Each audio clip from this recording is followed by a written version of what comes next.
Oke fam, sebelumnya kita udah belajar tentang upper dari sepatu. Sekarang kita ke bagian yang kedua, yaitu sole unit. Di sole unit itu ada apa aja? Nah, kali ini Minut bakal kasih tahu ke kalian, biar kalian makin tahu tentang anatomi yang ada di sole unit. Yuk, belajar gear bareng Rangkut.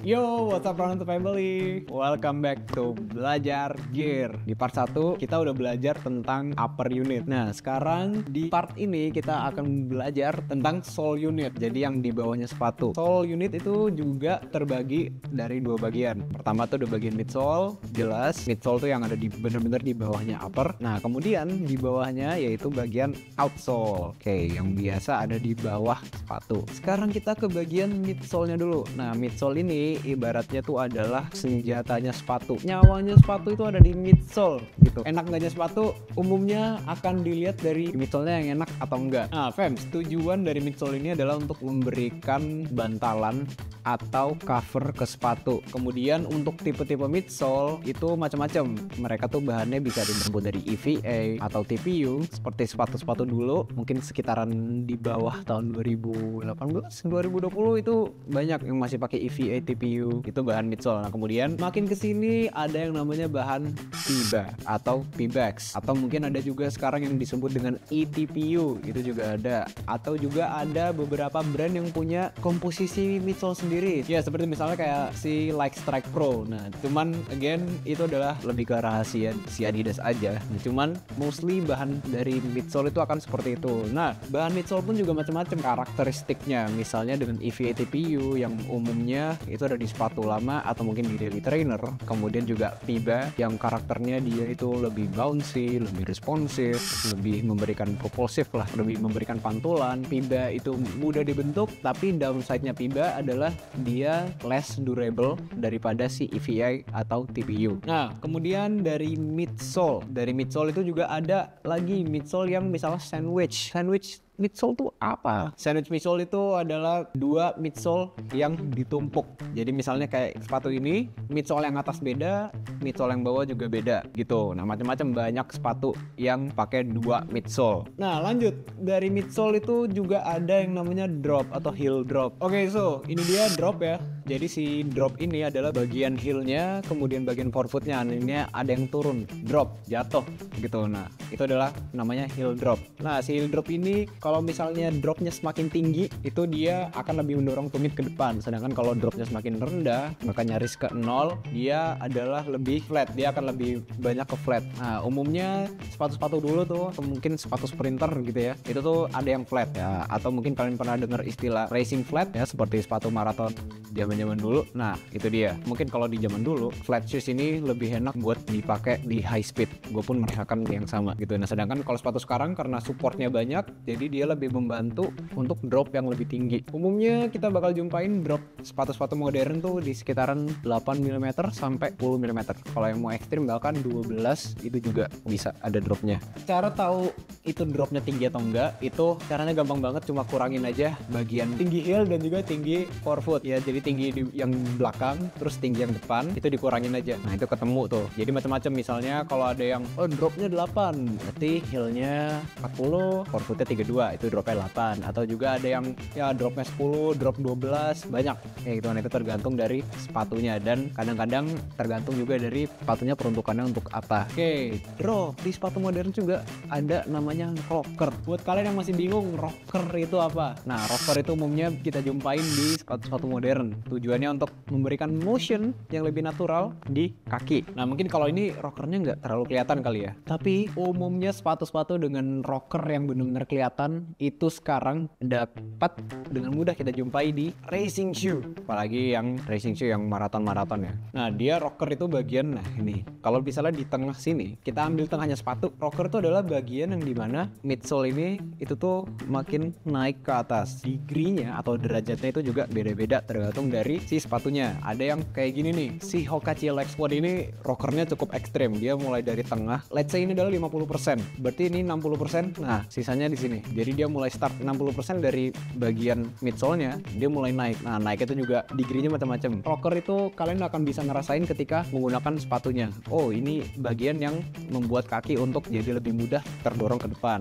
Atau misalnya juga ada rocker yang kayak gini. Dia start dari 80% dari sepatunya. Jadi mulai dari start dari sini langsung naik ke atas. Kayak gitu. Nah, itu again peruntukannya tuh tiap brand itu macam-macam. Tapi umumnya kita bisa jumpai rocker ya di racing shoe. Kalian yang punya racing shoe, coba kalian lihat nih sepatu kalian pasti bentuknya tuh sama kayak gini, ke atas, ke atas, ke atas. Nah, tujuannya tuh yaitu ketika kita landing kemudian kick off ya gitu, ya itu memberikan motion yang lebih natural nih di kaki. Kita bisa jumpai di racing shoes. Tapi nggak menutup kemungkinan kalau sepatu daily trainer juga ada rockernya. Ya, seperti misalnya si Nimbus 25 ini, dia juga ada rockernya. Kayak gitu, fams. Oke, fams. Lanjut, kita udah ngomongin drop, heel, forefoot, rocker. Nah, ini juga ada bagian dari midsole yaitu medial post. Oke. Nah, medial post itu biasanya ada di dalam, bagian dalamnya si sepatu ini. Jadi bagian dalam. Ini kaki kanan, nah ini bagian dalam ini. Nah, medial post ini bahannya itu umumnya akan lebih keras, tujuannya untuk memberikan kestabilan. Kita juga umumnya bisa jumpai medial post itu tuh ada di sepatu yang stability. Next, kalau kita bicara tentang medial post, kita ke bagian tengah, fams, yaitu ada namanya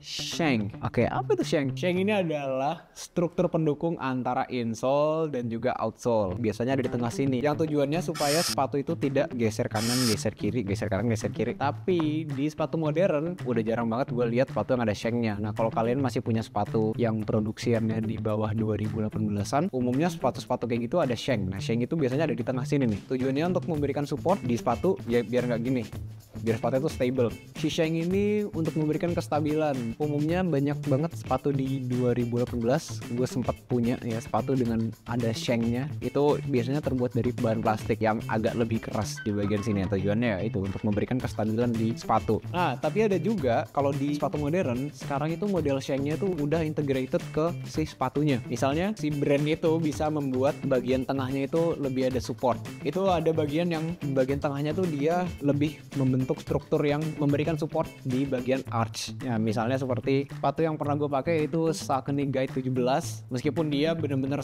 utuh satu midsole aja, tapi di bagian dalamnya itu tuh mereka membuat construct yang berbeda. Tujuan untuk memberikan stability. Nah, masih nyambung dari shank. Sebenarnya shank itu juga salah satu kegunaannya adalah untuk membuat si lekukan dari sepatu ini itu berada di tengah. Atau let's say yang nekuk itu bukan bagian sini lah. Itu kan bisa cedera. Nah, umumnya nih set.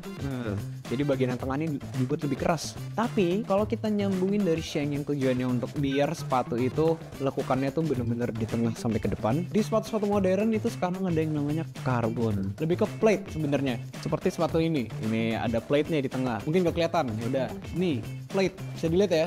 Ini midsole, tengahnya tuh ada plate-nya atau plat nih. Nah, plat ini sebenarnya macem-macem. Jadi nggak cuman karbon aja. Kayak ada plat plastik, ada nilon, macem-macem. Nah, tujuannya selain daripada memberikan dorongan, sebenarnya dia juga memberikan lebih stabil gitu karena disupport dengan bentuk yang lebih kokoh gitu. Misalnya seperti plastik, meskipun plastik itu mungkin elastis gitu ya, tapi dia memberikan support yang supaya si sepatu ini menekuknya itu tuh benar-benar ke depan. Tapi di sepatu modern itu again nih kayak ini carbon plate. Kalau carbon plate jelas tujuannya untuk memberikan propulsif, dorongan, slappy gitu. Ada juga sepatu yang plate-nya dua, misalnya kayak Prime X tuh, Strung tuh, plate-nya dia ada dua. Terus sepatu dari Li-Ning itu juga ada yang plate-nya dua, pernah kita review. Nah, tapi fans, kalau sepatu dengan dua plate itu adalah sepatu ilegal, atau kalau misalnya pro atlet itu nggak boleh pakai di kompetisi. Dari midsole kayaknya udah selesai. Sekarang kita lanjutin ke bagian outsole. Nah, outsole sederhana banget ya. Nah, outsole ini juga adalah bagian yang tujuannya untuk memberikan grip cengkeraman ya ke tanah atau ke ground. Ketika kita lari, biar kita larinya tuh nggak slip. Kalau misalnya kita lari di jalan yang becek itu nggak slip, atau misalnya lari itu lebih menggigit, yang dimana bener-bener traksinya itu jadi pas kita lari tak, itu nempel di jalan, kemudian lepas lagi. Nggak pas nempel di jalan, terus kita bisa keseret beberapa mungkin sentimeter ke belakang yang bisa mencederai kaki kita juga. Itu dia bagian outsole. Nah, outsole itu juga macam-macam. Biasanya kalau di lead trainer, outsole-nya tuh pasti gede-gede kayak gini, atau misalnya kayak gini, outsole-nya banyak lah gitu. Ini outsole termasuk banyak, tapi umumnya sepatu race itu mereka mangkas outsole tujuannya biar untuk memangkas berat. Jadi outsole-nya tuh pakainya mungkin cuma di depan doang. Kalau kalian pernah menjumpai misalnya Nike Vaporfly 1 atau 2 gitu, itu yang bagian outsole-nya itu cuma di depan aja. Atau misalnya Saucony Endorphin Elite, bagian outsole-nya cuma di depan sama di belakang, dikit gitu, bener-bener cuma dikit aja. Oke fam, so itu dia belajar gear, belajar sole unit. Nah, jadi kita udah belajar mulai dari upper unit dan juga di sole unit. Kalau kalian belum belajar yang upper unit, kalian bisa pelajarin upper unit di video yang ini.